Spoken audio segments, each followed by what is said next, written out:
ప్రభుత్వ వైద్య కళాశాలలను పీపీపీ విధానానికి ఇవ్వడం పట్ల ఈరోజు ఆంధ్రప్రదేశ్ ముఖ్యమంత్రి వర్యులు నారా చంద్రబాబు నాయుడు కలెక్టర్ల సమావేశంలో దాన్ని ఉద్దేశించి మాట్లాడారు. జగన్మోహన్ రెడ్డి పీపీపీ విధానాన్ని వ్యతిరేకిస్తూ కోటి సంతకాల సేకరణ చేపడుతూ ఉన్నాడు. అసలు నిజంగా ప్రభుత్వ వైద్య కళాశాలల మీద జగన్మోహన్ రెడ్డికి చిత్తశుద్ధి ఉంటే అతను ఆ రిషికొండ ప్యాలెస్ నిర్మించినటువంటి ధనంతో 2 ప్రభుత్వ వైద్య కళాశాలను కంప్లీట్ చేయొచ్చు. కానీ జగన్మోహన్ రెడ్డి అలా చేయలేదు. ఇప్పుడు మేము ఈ ప్రభుత్వ వైద్య కళాశాలలను పీపీపీ విధానానికి ఇచ్చినా సరే అవి ప్రభుత్వ ఆధ్వర్యంలోనే పనిచేస్తాయి. వాటిల్లో సీట్లు కూడా పెంచుతున్నాం అంటూ చంద్రబాబు గారు స్పష్టత ఇచ్చేటువంటి ప్రయత్నం చేశారు. దాంతో పాటుగా రిషికొండ ప్యాలెస్ కి సంబంధించి కూడా ఇప్పుడు కొన్ని ప్రతిపాదనలు వస్తున్నట్లుగా ఆ రిషికొండ ప్యాలెస్ భవనాలను బీచ్ విల్లాలుగా, అలాగే ఆ ప్రాంతాన్ని పర్యాటక ప్రాంతంగా, అది అతిథి భవనాలుగా తీర్చిదిద్దేలాగా ఇప్పుడు కొన్ని హోటల్స్ కొన్ని ప్రతిపాదనలు చేస్తున్నాయి. దాని మీద ఆలోచిస్తున్నాం అంటూ కూడా చంద్రబాబు గారు తెలియజేస్తున్నటువంటి నేపథ్యంలో ఒకవైపు పీపీపీ విధానాన్ని వ్యతిరేకిస్తూ వైఎస్ఆర్సీపీ రాద్ధాంతం చేసేటువంటి ప్రయత్నం చేస్తుంటే అసలు పీపీపీ విధానం వల్ల జరిగేటువంటి మేలేంటి అనేది చంద్రబాబు గారు స్పష్టంగా వివరిస్తున్నారు. దాంతో పాటుగా నిజంగా అసలు ప్రభుత్వ వైద్య కళాశాలల మీద జగన్మోహన్ రెడ్డి గనక చిత్తశుద్ధి ఉంటే అతను ప్రజాధనాన్ని వెచ్చించి రిషికొండ ప్యాలెస్ నిర్మాణం చేపడతాడా?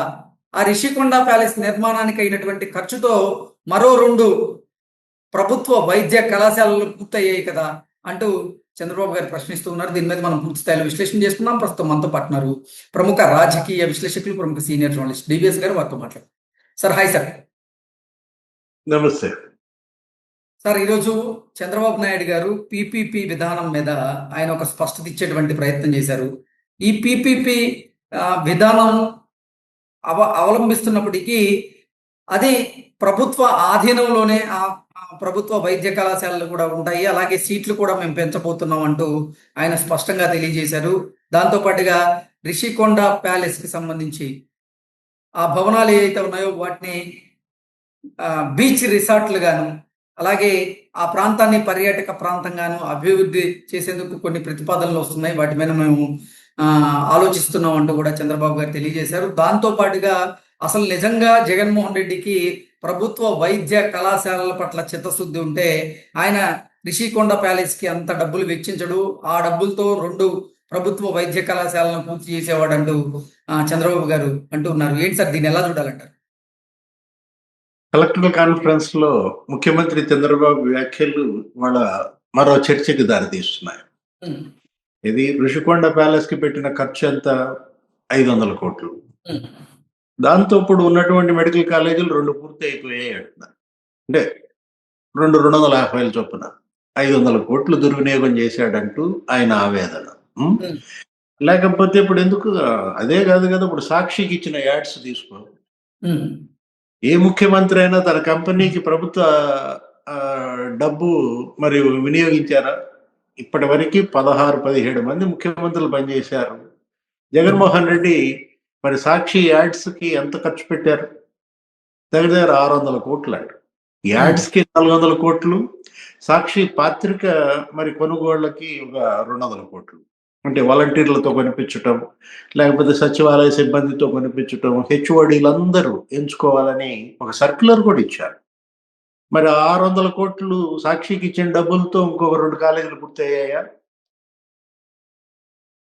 అంటే ఋషికొండ ప్యాలెస్ తో 2 కాలేజీలు, సాక్షి యాడ్స్ తో 2 కాలేజీలు, ఆయన యొక్క దుబారా పర్యటనలకు ఎంతో ఖర్చు పెట్టారని మొన్న మనం చూసాం. జగన్మోహన్ రెడ్డి సీఎం గా 5 ఏళ్లలో పర్యటనలకు ఎంత ఖర్చు పెట్టాడు? అదే ఆ హెలికాప్టర్లు, స్పెషల్ ఫ్లైట్లకి అయిన ఖర్చు 200 కోట్లు, 222 కోట్లు ఖర్చు పెట్టాడని మరి ఏవియేషన్ కార్పొరేషన్ ఇచ్చిన లెక్కలు బయట పెట్టారు. అంటే దాంతో ఒక మెడికల్ కాలేజ్ కంప్లీట్ అయ్యాయి 222 కోట్లతో. అంటే ఇప్పటికి ఎంత అయ్యాయి? 5 మెడికల్ కాలేజీలు ఇక్కడే నీకు కనపడుతున్నాయి. ఋషికొండ ప్యాలెస్, లేకపోతే సాక్షి యాడ్స్, లేకపోతే ఆయన హెలికాప్టర్లు, స్పెషల్ ఫ్లైట్లు. అంటే జగన్మోహన్ రెడ్డి తను చేసిన తప్పుని ఎవరికి చుట్టాలని చూస్తున్నాడు? నిజంగా రేపొద్దున ఆయన గవర్నర్ దగ్గరికి వెళ్తున్నాడంట. ఈ సంతకాలన్నీ ఈ రోజు గ్రీన్ ఫ్లాగ్ ఊపి ఏదో ర్యాలీ లాగా కోటి సంతకాలు అంటాడు. అసలు అయితే కోటి సంతకాలు కాదు, కోడి గీతలు అన్నాడు. ఎవరు? సత్యకుమార్. అవి కోటి సంతకాలు కాదంట. ఏ గీతలు? కోడి గీతలు అంట. ఓకే. మంత్రి సత్యకుమార్ అన్న వ్యాఖ్యలు అంటే ఇప్పుడు ఎంతమంది సంతకాలు పెట్టి అది కూడా ఫ్రాడా? కోటి సంతకాల సేకరణ కూడా ఒక ఫ్రాడ్ అయిపోయిందా? మొన్న హైదరాబాద్ లో సంతకాలు చేయించారన్నారు. ఇప్పుడు ఇక్కడ ఏంటి అతని నిబద్ధత? మీరు ఇంట్రోలో కూడా ఏదో చెప్పారేంటి? చిత్తశుద్ధి. జగన్మోహన్ రెడ్డి కూడా చిత్తశుద్ధి కాదు, చెత్తశుద్ధి అన్నారు. ఓకే. జగన్ పరిపాలనలో మాకు వారసత్వంగా వచ్చింది ఏంటంటే అంటే 85 లక్షల టన్నుల చెత్త అంట. నువ్వేమో చెత్త అంటే ఎంత నిరర్ధక ఆస్తులు అతను సృష్టించాడు. అదేమంటే జగన్ సంపద సృష్టించాడు అంటారు. జగన్ సృష్టించిన సంపద ఇది ఒకటే. ఋషికొండ ప్యాలెస్ ప్రాజెక్టులు మూలబెట్టాడు.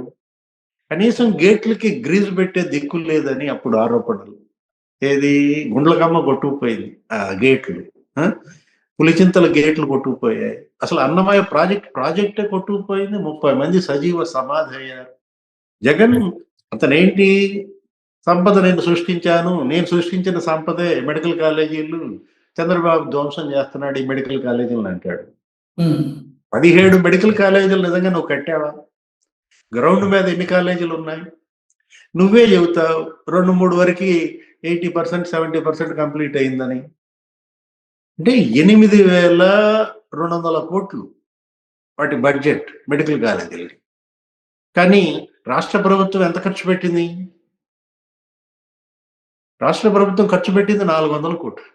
ఓకే. ఎక్కడ 8,200 కోట్లు, ఎక్కడ 400 కోట్లు? అంటే కేంద్రం ఒక 900 కోట్లు ఎంత ఇచ్చింది అది ఖర్చు పెట్టారు. అంటే 5 ఏళ్లకి ఈ విధంగా 1000 కోట్లు ఖర్చు పెడుతూ ఉంటే ఎప్పుడు పూర్తవుతాయి? దాని ఫలితాలు ప్రజలకు ఎప్పుడు అందుతాయి? ఇప్పుడు దానికోసం తీసుకున్న మోడల్ ఈ పిపిపి మోడల్. దీన్ని జగన్మోహన్ రెడ్డి ప్రైవేటీకరణ అంటాడు.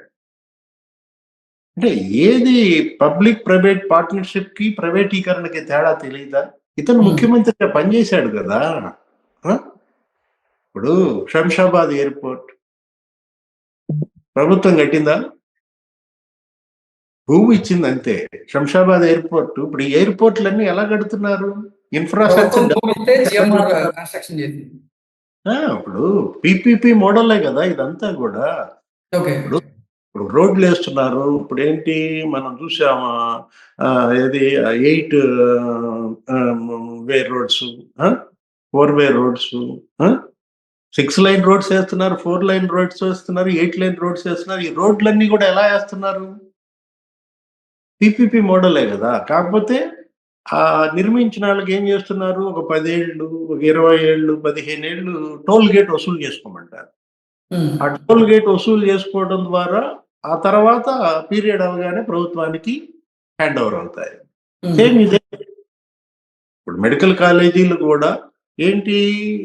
కొన్నాళ్ల పాటే ఒక 10 ఏళ్ళు, ఒక 20 ఏళ్ళు మాత్రమే వాళ్ళ అజమాయిషీలో ఉంటాయి. ఆ పీరియడ్ తర్వాత ఇవి మళ్ళీ ప్రభుత్వానికి దఖలు పడతాయి. ఇప్పుడు 75,000 మెడికల్ సీట్లు వస్తున్నాయి దేశం మొత్తం మీద. ఇప్పుడు 10 లక్షల మందికి ఒక డాక్టర్ ఉన్నాడంట ప్రస్తుతం కృష్ణ. దేశ జనాభాలో ఒక్కొక్క డాక్టర్ ఎంతమందిని చూడాలి? 10 లక్షల మందిని చూడాలి. మెడికల్ కాలేజీలు రావాలి, మెడికల్ సీట్లు పెరగాలి. ఇప్పుడు మొన్న కూడా నిన్న సత్యకుమార్ వెళ్ళాడు ఢిల్లీ అమిత్ షా దగ్గరికి. దగ్గర ఒక పీజీ మెడికల్ సీట్లు పెరిగాయి.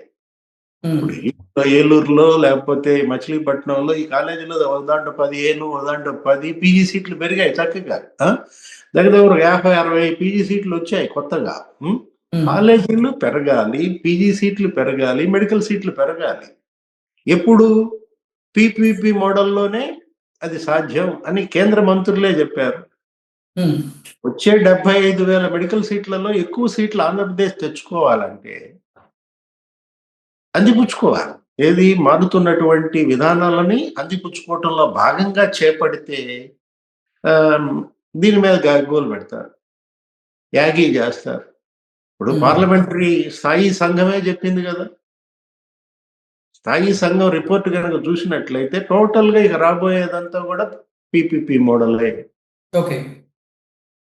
చివరికి వీళ్ళు ఏ స్థాయికి వెళ్ళారంటే నిర్మలా సీతారామన్ కూడా తప్పుదారి పట్టించారని ఆమె నిన్న గగ్గోలు పెట్టింది.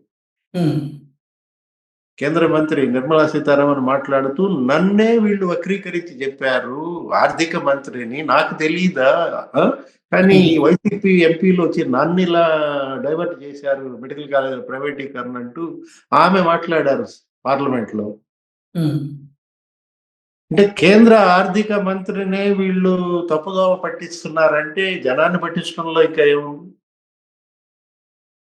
ఇప్పుడు జగన్మోహన్ రెడ్డి ఇవాళ ఏ సమస్య దొరక్క ఈ మెడికల్ కాలేజీల ప్రైవేటీకరణ అనే అంశాన్ని ఎత్తుకున్నాడా? ఓకే. ఆ కోటి సంతకాల ఉద్యమం అది కట్ర ఫ్లాప్ అయితే దాన్ని అడ్డం పెట్టుకుని ప్రజా ఉద్యమం అంటారు, కోటి గొంతుకలు అంటారు. రేపు పొద్దున గవర్నర్ దగ్గర ఎన్ని గొంతుకలు మరి పెగులుతాయో చూడాలి. అంటే కొట్టుకుపోయే వాడికి మొన్నే మనం అనుకున్నాం కూడా, ఏది ఒక వెల్లువలో కొట్టుకుపోతున్నారు, ఒక సునామీలో కొట్టుకుపోతున్నారు. ఆ కొట్టుకుపోయే వాడికి ఇది ఒక పూచిక పుల్ల జరిగిందని దీంతో యుద్ధామనా? ఇప్పుడు మెడికల్ కాలేజీలని అడ్డం పెట్టుకుని అతను ఉద్యమం నడపటం అంటే ఒక్కొక్క తోక పట్టుకుని గోదావరి ఎదటమే. నువ్వు కట్టింది మెడికల్ కాలేజీలు కాదు, నువ్వు కట్టింది మొండి గోడలు.